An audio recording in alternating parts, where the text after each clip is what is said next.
Viewers மக்களுக்கு வணக்கம். இன்னைக்கு நம்மளோட ஷோல எதை பத்தி பேச போறோம் அப்படின்னா, எவ்வளவு ஓட்டுகள் பதிவாகி இருக்கு, இதுவரைக்கும் இல்லாத ஒரு வரலாற்று சாதனை அப்படின்னு இந்த எலெக்ஷனை சொல்றாங்க. அது ஏன் அப்படின்றத பார்க்கலாம். கிட்டத்தட்ட பாத்தீங்கன்னா 1957 இருந்து இப்ப வரைக்கும் ஹையஸ்டா பதிவாகி இருக்கிறது 77% ஓட்டுகள் தான் அப்படின்னு சொல்லப்படுது. இதுவரைக்கும் இல்லாத ஒரு வரலாற்று நிகழ்வா இது பேசப்படுது, பார்க்கப்படுது. இன்னும் ஒரு 10 வருஷம் 20 வருஷம் 30 வருஷம் கழிச்சு இதே மாதிரி ஓட்டுகள் பதிவாகுமா அப்படின்னு கேட்டால் அது கேள்விக்குறிதான். கண்டிப்பா பதிவாகிறதுக்கான வாய்ப்புகள் இருக்கு. இப்ப நாம என்ன பண்றோமோ அதை தான் அடுத்த தலைமுறையினரும் பண்ணுவாங்க. சோ அதுக்கான ஒரு முதல் படியா தான் இப்போ 84 இருந்து 85% ஓட்டுகள் பதிவாகி இருக்கு. சின்ன சின்ன குழந்தைகள்ல இருந்து வயசானவங்க வரைக்கும் எல்லாருமே ஓட்டு போடணும்னு ஆசைப்பட்டது இந்த ஒரு வருஷம் தான். இதுக்கான ஆரம்ப புள்ளி எங்க இருந்தது, எப்படி இவ்வளவு மாற்றங்கள் அரசியல்ல நடந்தது அப்படின்னா, மெஜாரிட்டியா சொல்லப்படக்கூடிய காரணம் ஒன்னு விஜய் அரசியலுக்கு வந்தது. இன்னொன்னு பாத்தீங்கன்னா எஸ்ஐஆர். சோ இந்த எஸ்ஐஆர் ஃபார்ம்ல இருந்து கிட்டத்தட்ட 1 கோடி பேரை நீக்கி இருக்காங்க. சோ 1 கோடி பேரை நீக்கினதுக்கு அப்புறமா தமிழ்நாட்டுல கிட்டத்தட்ட வாக்காளர்களோட எண்ணிக்கை 5.5 கோடி பேர் அப்படின்னு கணக்கிடப்பட்டது. இதுல நிறைய பேர் கிட்டத்தட்ட நான் சொன்ன மாதிரி 1 கோடி பேருடைய பெயர்கள்லாம் நீக்கப்பட்டது. இது ஒரு புறம் காரணம் அப்படின்னு சொல்றாங்க. இன்னொரு புறம் விஜய் செஞ்ச அந்த அரசியல் மாற்றம் தான். விஜய் சின்ன சின்ன குழந்தைங்களை கூட அரசியல் பேச வச்சுட்டாரு. போன வருஷம் அதாவது 2021 தேர்தல் படி பாத்தீங்கன்னா இளைஞர்கள் கொஞ்சம் கூட அரசியல்ல ஆர்வம் காட்டுனதே கிடையாது. இளைஞர்கள் மட்டும் கிடையாது, இளைஞர்களே அதுல ஆர்வம் காட்டல அப்படின்னா ஸ்கூல் ஸ்டூடெண்ட் குழந்தைங்கலாம் எப்படி அரசியல் அப்ப பேசியிருப்பாங்க அப்படின்னா கண்டிப்பா யாருமே அதை பத்தி பேசல. ஏன் நீங்களும் அரசியல் பத்தி கேட்டிருக்க மாட்டீங்க, நானும் அரசியல் பத்தி பேசியிருக்க மாட்டேன். சோ அரசியல் அப்படின்னா மூத்த தலைவர்கள் தான் அதை பத்தி பேசுவாங்க, பெரியவங்க தான் அதை பத்தி பேசுவாங்க அப்படின்னு இருந்தது. ஆனா இப்போ சின்ன சின்ன குழந்தைகள்ல இருந்து எல்லாருமே அரசியல் பத்தி பேச வச்சுட்டாரு நம்மளோட தாவேகா தலைவர் விஜய். இந்த மாற்றத்துக்கு விஜய் தான் முக்கிய காரணம் அப்படின்னு சொல்லப்படுது.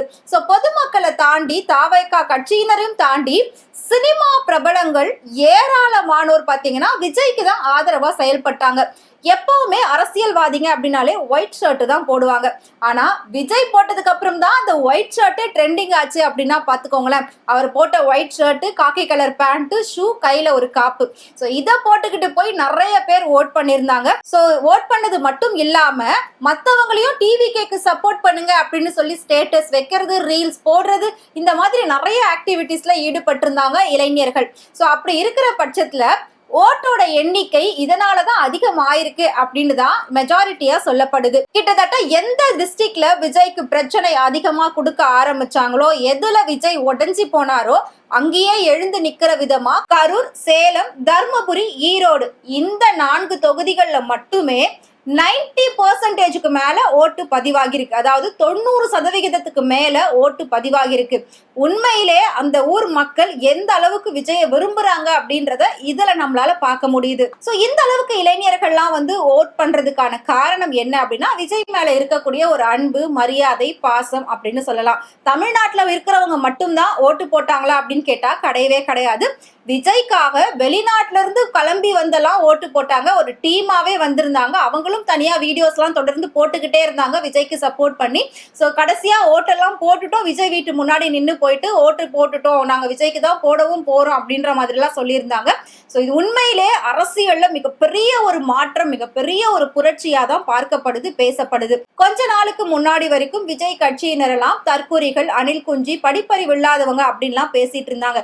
நேத்து நடந்த எலெக்ஷனுக்கு அப்புறமா அந்த பேச்சு அப்படியே டோட்டலா காணாம போச்சு அப்படின்னு நம்ம எடுத்துக்கலாம். அந்த அளவுக்கு மிகப்பெரிய ஒரு மாற்றத்தை உண்டாக்கி இருக்காரு விஜய். சோ விஜய்க்கு நிறைய சினிமா பிரபலங்கள் ஆதரவு தெரிவிச்சாங்க. இந்த நிலையில இதுவரைக்கும் எந்த ஒரு அரசியல் கட்சியினரும் எலெக்ஷன் அன்னைக்கு ஒரு கோரிக்கையை முன் வச்சது கிடையாது. விஜய் நேத்து ஒரு கோரிக்கையை முன் வச்சிருந்தார். அதாவது இன்னும் 2 மணி நேரம் நீங்க டைமை கொஞ்சம் எக்ஸ்டெண்ட் பண்ணணும், ஏன்னா ஓட்டு போடுறதுக்காக இன்னும் நிறைய பேர் வெயிட் பண்ணிட்டு இருக்காங்க அப்படின்னு சொல்லியிருந்தாரு. பட் அந்த கோரிக்கை ஏற்கப்படல. காலையில 7 மணில இருந்து சாயந்தரம் 6 மணியோட அந்த ஓட்டு முடிஞ்சிருச்சு அப்படின்னு சொல்லிட்டாங்க. ஏன்னா நிறைய பேர் தானே இன்ட்ரெஸ்டடா ஓட் பண்ணணும்னு கியூல நின்றுட்டு இருந்தாங்க. பட் டைம் ரீசன்னால அதை அப்படியே க்ளோஸ் பண்ணிட்டாங்க. கிட்டத்தட்ட பாத்தீங்கன்னா எந்த ஒரு பிரச்சனையும் இல்லாம நேத்து அந்த எலெக்ஷன் ரொம்ப சூப்பரா சைலண்டா நடந்து முடிஞ்சது. இதுல நான் கேள்விப்பட்டது கிட்டத்தட்ட 3 இன்சிடென்ட் மட்டும் தான் நடந்தது அப்படின்னு கேள்விப்பட்டேன். சோ அது 3 என்ன அப்படின்றதையும் நம்ம வந்து பின்னாடி பேசலாம். அதுக்கு முன்னாடி எந்தெந்த மாவட்டங்கள்ல அதிகப்படியான ஓட்டு போடப்பட்டது, இருக்கிறதுலே கம்மியான ஓட்டு எந்த மாவட்டத்துல போடப்பட்டது அப்படின்றதையும் பார்க்கலாம். நான் சொன்ன மாதிரி 90% ஓட்டு கரூர், சேலம், நாமக்கல், ஈரோடு இந்த தொகுதிகள்ல இருந்து போட்டிருக்காங்க. அதே 80% ஓட்டு பாத்தீங்கன்னா ராணிப்பேட், நாமக்கல், திருவண்ணாமலை, திண்டுக்கல், வேலூர் இந்த மாதிரி இடத்துல எல்லாம் 80% ஓட்டுகள் பதிவாகி இருக்கு. ரொம்ப குறைந்தபட்ச ஓட்டு, அதாவது 70-75% ஓட்டு அப்படின்னா, அதாவது தென் தமிழ்நாடுன்னு சொல்லக்கூடிய கன்னியாகுமரி, ராமநாதபுரம், நீலகிரி, தஞ்சாவூர் இந்த மாதிரி மாவட்டங்கள்ல தான் 70-75% ஓட்டுகள் பதிவாகி இருக்கு. ஆல் ஓவர் பாத்தீங்கன்னா ஆண்கள் அதிகமா எப்பவுமே ஓட் பண்ணுவாங்க. ஆனா இப்போ ஆண்களை விட பெண்கள் தான் அதிகமா ஓட் பண்ணிருக்கிறதாவுமே ஒரு கணக்கீடு எடுத்து சொல்லியிருக்காங்க. வெளி டிஸ்ட்ரிக்ட்ல எல்லாம் இவ்வளவு போட்டிருக்காங்க, ஓகே, சென்னையில எவ்வளவு பதிவாகிருக்கு அப்படின்ற ஒரு கேள்வி கண்டிப்பா உங்களுக்கு இருக்கும். சென்னையில இதுவரைக்கும் இல்லாத அளவுக்கு தான் ஓட்டு வந்து பதிவாகிருக்கு. ஏன் அப்படின்னா, இதுக்கு முன்னாடி முதியவர்களோ இல்லாட்டி குழந்தைகளோ இல்ல இளைஞர்கள்லாம் சுத்தமா ஓட் பண்ண வெளியே வரவே மாட்டாங்க. நான் சொல்றது சென்னையில இருக்கக்கூடிய பீப்புள்ஸ். அப்படி இருக்கிற பட்சத்துல இப்போ சின்ன சின்ன பசங்கள்ல இருந்து பெரியவங்க வரைக்கும் எல்லாருமே ஓட் பண்றதுக்கு இன்ட்ரெஸ்ட் காட்டினாங்க. சின்ன பசங்கள்லாம் எப்படி ஓட் பண்ண முடியும் அப்படின்னு நீங்க கேட்கலாம். ஆனா பெரியவங்க ஓட் பண்றதுக்கு ஹெல்ப் பண்ணதே அந்த சின்ன பசங்க தான். எல்லார் வீட்டுல இருக்கக்கூடிய குட்டீஸ், சுட்டீஸ், குழந்தைகள் எல்லாருமே அவங்க பேரண்ட்ஸ் கிட்ட சொன்ன விஷயம், விஜய்க்கு ஓட்டு போடுங்கம்மா, விஜய்க்கு ஓட்டு போடுங்க. இதுல வந்து சத்திய வாக்கு வேற வாங்கிக்கிறாங்க நிறைய பேர். அந்த மாதிரி வீடியோஸ் எல்லாம் பயங்கர வைரல் ஆச்சு. நீங்க விஜய்க்கு தான் ஓட்டு போடணும், விஜய் மாமாக்கு ஓட்டு போடுங்க அப்படின்லாம் சொல்லி. அதனாலதான் நான் சொல்றேன், குட்டீஸ்ல இருந்து பெரியவங்க வரைக்கும் எல்லாருமே ஆவலா ஓட்டு போட போயிருந்தாங்க. குறிப்பா சென்னையில மட்டுமே 83.67% ஓட்டுகள் பதிவாகி இருக்கு. இதுவுமே மிகப்பெரிய ஒரு ரெக்கார்டு அப்படின்னு பேசப்படுது. ஏன்னா சென்னையில ஆல்மோஸ்ட் இருக்கக்கூடிய பீப்புள்ஸ் எல்லாருமே ரொம்ப எஜுகேட்டட் தான். அவங்க எல்லாம் வந்து ஓட்டு போடுறதுக்கு விருப்பம் காட்ட மாட்டாங்க. ஏன்னா இதுக்கு முன்னாடி இருந்த அரசியல் அப்படி இருந்தது.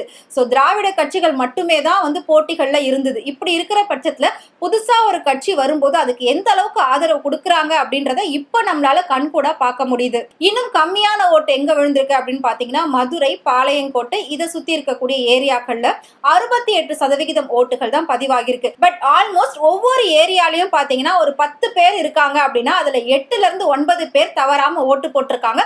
1-2 பேர் மட்டும் தான் மிஸ் ஆயிருக்காங்க. அப்படிப்பட்ட ஒரு கால்குலேஷன் தான் இது. தமிழ்நாடு ஃபுல்லா பார்த்தா 84ல இருந்து 85% வந்து ஓட்டுகள் பதிவாகி இருக்கு. இன்னும் நமக்கு எக்ஸாக்ட்டா எப்ப தெரியும் அப்படின்னா 2-3 டேஸ்ல வந்துட்டு எக்ஸிட் போலிங்லாம் வந்து கால்குலேட் பண்ணுவாங்க. அப்படி பண்ணும்போது நமக்கு இன்னும் அக்யூரேட்டான ஒரு சில ரிசல்ட் எல்லாம் தெரியறதுக்கு வாய்ப்பு உண்டு. இந்த ரிசல்ட்டுக்கும் May 4th வரக்கூடிய ரிசல்ட்டுக்குமே கண்டிப்பா ஒரு டச் இருக்கும், ஒரு கனெக்ஷன் இருக்கும். அதனால இதுலயே நமக்கு வந்து ஒரு 70-80% ரிசல்ட் நாம தெரிஞ்சுக்கலாம். இப்போ சட்டமன்ற தேர்தல் இதுவரைக்கும் எந்த ஒரு பிரச்சனையும் இல்லாம போயிருக்கா அப்படின்னு கேட்டா கண்டிப்பா கிடையாது. ஒவ்வொரு டைமுமே ஒவ்வொரு எலெக்ஷன்ல ஏதாவது ஒரு பிரச்சனைகள் தான் பெரிய அளவுல பேசப்பட்டிருக்கு. நேத்து நடந்த எலெக்ஷன்லயும் சின்ன சின்ன இன்சிடென்ட் வந்து பெரிய அளவுல பேசப்பட்டது.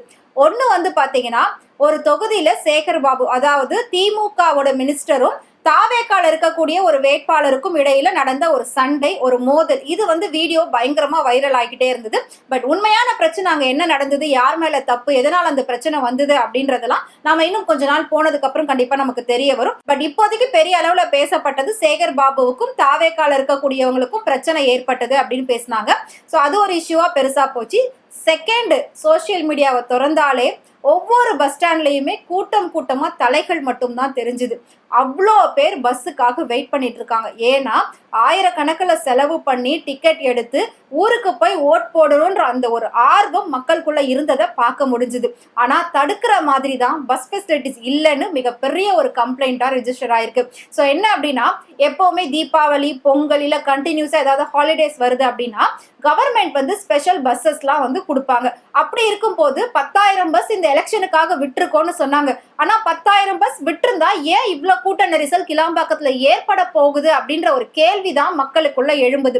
இது வேணும்னு திட்டமிட்டு செய்யப்பட்ட சதியா, இல்ல எதர்ச்சியா நடந்ததா, இல்ல பஸ் விட்டது பத்தலையா அப்படின்னு பல கோணங்கள்ல விசாரணை இதுக்கும் நடந்துகிட்டு தான் இருக்கு. பல பேர் வந்து நைட்டே கிளம்பி போயிருக்காங்க. ஆனா காலையில வரைக்கும் கிளாம்பாக்கத்திலே தான் இருக்காங்க. பஸ் கிடைக்கல. இன்னொன்னு டிராபிக், ஓவரான டிராபிக் இருந்ததுனால போனவங்க எல்லாம் பாதியிலே ரிட்டர்ன் வரவும் ஆரம்பிச்சுட்டாங்க. அந்த அளவுக்கு ஒரு சிலருடைய ஓட்டுகள் பாதிக்கப்பட்டது. இதுக்கு பின்னணி என்ன அப்படின்ற உண்மையும் கூடிய சீக்கிரம் கண்டுபிடிக்க போறாங்க. மூணாவதா என்ன ஒரு இஷ்யூ அப்படின்னா, எப்பவுமே ஓட் போடுற அந்த மிஷின்ல ஏதாவது ஒரு பிரச்சனை வரும். ஸோ மிஷின்ல இருக்கக்கூடிய பட்டன் உடையிற அளவுக்கு ஓட்டு போட்டாங்க மக்கள் தாவேகாவுக்கு. ஏன்னா தாவேகா பட்டன் மட்டும் தான் நிறைய இடத்துல லூஸ் ஆச்சு, ஃபெயிலியர் ஆச்சு அப்படின்லாம் சொல்லியிருக்காங்க. அந்த அளவுக்கு அழுத்தி அழுத்தி அந்த பட்டனே உடஞ்சு போயிடுச்சு. ஸோ அதுக்கு தான் மக்கள் அதிக வரவேற்பு கொடுத்துருக்காங்கன்னு ஒரு கருத்து கணிப்பு சொல்லுது. பட் அது உண்மையா பொய்யா அப்படின்றது நமக்கு கூடிய சீக்கிரம் தெரிய வரும். அதை தாண்டி பார்த்தீங்கன்னா நிறைய இடத்துல மிஷினே ரிப்பேர் ஆயிருக்கு. ஸோ இந்த ஓட் போடுறத பார்த்து பார்த்து பார்த்து ஒருவேளை வேணும்னே மிஷின் ரிப்பேர்னு சொல்லிட்டாங்களா அப்படின்னு சொல்லி பல பேர் இதை ஒரு பெரிய பிரச்சனையாவும் சோசியல் மீடியால ஷேர் பண்ணிட்டு இருந்தாங்க. ஸோ எது எப்படி போனாலும் 2026 சட்டமன்ற தேர்தல் ரொம்பவே அழகா விறுவிறுப்பா நடந்து முடிஞ்சது. இப்போ பல இளைஞர்கள் அரசியல்ல நுழைய ஆரம்பிச்சுட்டாங்க, கேள்விகள் கேட்க ஆரம்பிச்சுட்டாங்க, அரசியல் பத்தி தெரிஞ்சுக்கிறதுக்கு எல்லாருமே ஆர்வம் காட்ட ஆரம்பிச்சுட்டாங்க. இதுவே நம்மளோட தமிழ்நாடு அடுத்த அடியை நோக்கி எடுத்து வைக்குது அப்படின்றதுக்கு மிகப்பெரிய ஒரு உதாரணமா அமையும். ஸோ ஆல்ரெடி பார்த்தீங்கன்னா நிறைய பேருக்கு இதனால பிரச்சனைகள் ஏற்படும் அப்படின்னு சொல்லி மற்ற கட்சியினர்லாம் பயப்படுறாங்கன்னு சொல்லி எல்லாம் நியூஸ் வந்துட்டு இருக்கு. பட் யாருக்கும் எந்த ஒரு பயமும் தேவையே இல்லை. என்ன நடக்கணுமோ அது கண்டிப்பா நல்லதா நடக்கும் அப்படின்றது தான் ஒட்டுமொத்த தமிழ்நாடு மக்களுடைய மிகப்பெரிய ஒரு நம்பிக்கையா இருக்கு. ஸோ அரியணை ஏற போறது யாரு அப்படிங்கிறது இன்னும் ஒரு சில நாட்கள்ல நமக்கு கண்டிப்பா தெரிஞ்சிடும். ஆனா மெஜாரிட்டியான ஒரு சப்போர்ட் யாருக்கு கிடைச்சிருக்கு அப்படின்னா தாவேகா தலைவர் விஜய்க்கு தான் கிடைச்சிருக்கு. இதுவரைக்கும் அரசியல் தலைவர்கள் நிறைய மேடைகள்ல பேசியிருக்காங்க, எல்லாருமே பயங்கரமா பேசியிருக்காங்க. ஆனா விஜய் பேசின ஒரு வார்த்தை இது வரைக்கும் யாராவது பேசியிருக்காங்களா அப்படின்னு கேட்டா கண்டிப்பா கிடையவே கிடையாது. ஏன்னா அவர் என்ன சொன்னாருன்னா, நான் சொல்றத நீங்க ஒரே ஒரு நாள் கேளுங்க, 23/4/2026 அன்னைக்கு ஒரு நாள் மட்டும் நான் சொல்றத கேளுங்க அப்படின்னு சொல்லி ரொம்ப ஸ்ட்ரிக்டா அவர் சொல்லியிருந்தாரு. அடுத்த 5 வருஷம் இல்ல 50 வருஷம் நீங்க சொல்றத நான் கேட்கிறேன் அப்படின்னு சொன்னாரு. இவ்வளோ கான்பிடென்டா எந்த ஒரு தலைவர்களும் பேசினதே கிடையாது. ஸோ விஜயோடைய பேச்சே மக்களோட மனசுல மிகப்பெரிய ஒரு மாற்றத்தையும் அரசியல்ல ஒரு தாக்கத்தையும் ஏற்படுத்தியிருக்கு. ஸோ நம்ம வெயிட் பண்ணி பார்க்கலாம் அடுத்தடுத்து அரசியல்ல என்னென்ன மாற்றங்கள் என்ன திருப்பங்கள் நடக்க போகுது அப்படின்னு சொல்லி. ஸோ விஜய் வந்தது குழந்தைகளுக்கு அரசியல் நாலேஜ் கொண்டு வந்துட்டாரு. அதுவே மிகப்பெரிய ஒரு சந்தோஷமா பார்க்கப்படுது. ஸோ உங்களுக்கு விஜய பிடிக்கும் அப்படின்னு நினைச்சீங்கன்னா, ஆட்சி மாற்றம் வரும் அப்படின்னு நீங்க நம்புனீங்கன்னா மறக்காம அதை எங்களுக்கு கமெண்ட்ல சொல்லுங்க. இதே மாதிரி அரசியல் பத்தியும் சினிமா பத்தியும் நிறைய இன்ட்ரெஸ்டிங்கான விஷயங்கள் டே பை டே தெரிஞ்சுக்கணும் அப்படின்னு நினைச்சீங்கன்னா மறக்காம ஃப்ரெண்ட்வுட் சேனலை ஃபாலோ பண்ணிக்கோங்க.